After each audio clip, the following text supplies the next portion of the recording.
வணக்க நண்பர்களே, ஒரு தந்தை தனது இளம் வயது மகளின் அறையை கடந்து செல்லும் பொழுது அது சுத்தமாகவும் நேர்த்தியாகவும் இருந்ததைக் கண்டு சந்தேகித்து உள்ளே சென்றார்.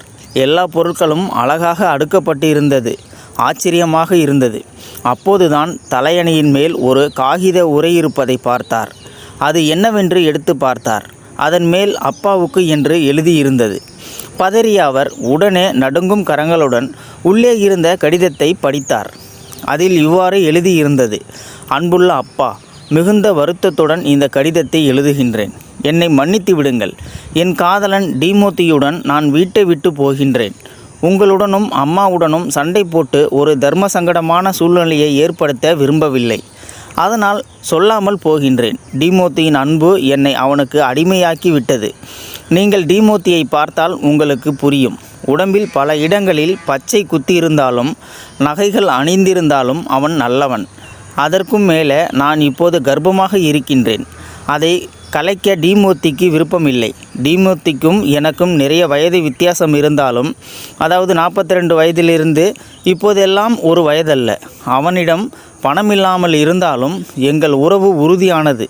டீமோத்திக்கு இன்னும் பல காதலிகள் இருந்தாலும் எனக்கென்று எனது வாழ்க்கையில் தனி இடம் கொடுத்திருக்கின்றான். என் மூலம் நிறைய பிள்ளைகளை பெற்றுக்கொள்ள ஆசைப்படுகின்றான். டீமோத்திக்கு காட்டுக்கருகே ஒரு அழகிய குடிசை இருக்கின்றது. அங்கு நாங்கள் தங்கியிருப்போம். அவன் காட்டில் கஞ்சா பயிர் செய்வான். அதை நாங்கள் எங்கள் நண்பர்களுக்கு விற்று வாழ்க்கை நடத்துவோம். கஞ்சாவை நானும் புகைத்தேன். ரொம்ப சுகமாக இருக்கின்றது.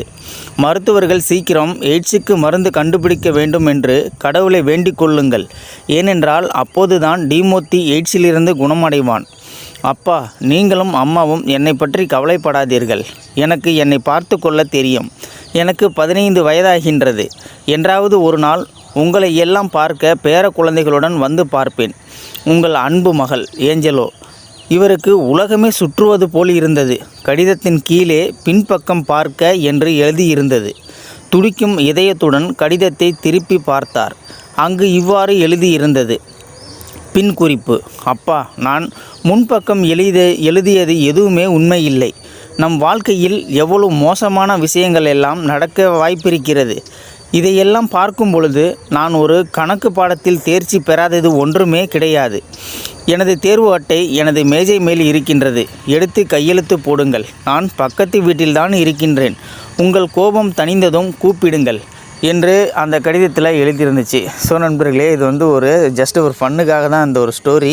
கண்டிப்பாக அந்த அப்பா மிரண்டே போயிருப்பார். கடைசியில் அந்த கணக்கு பாடத்தில் ஃபெயில் ஆனதுக்காக மகள் இந்த மாதிரியெல்லாம் ஒரு கதை கட்டியிருக்காங்க.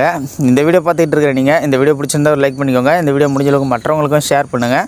இந்த வீடியோ பற்றின கருத்துக்களை கீழே இருக்கிற கமெண்ட் செக்ஷன்லாம் மறக்காமல் சொல்லுங்கள். அப்படியே நம்ம சேனலாம் சப்ஸ்கிரைப் பண்ணிக்கோங்க. மறக்காமல் பெல் சிம்லையும் கிளிக் பண்ணிக்கோங்க. நன்றி, வணக்கம்.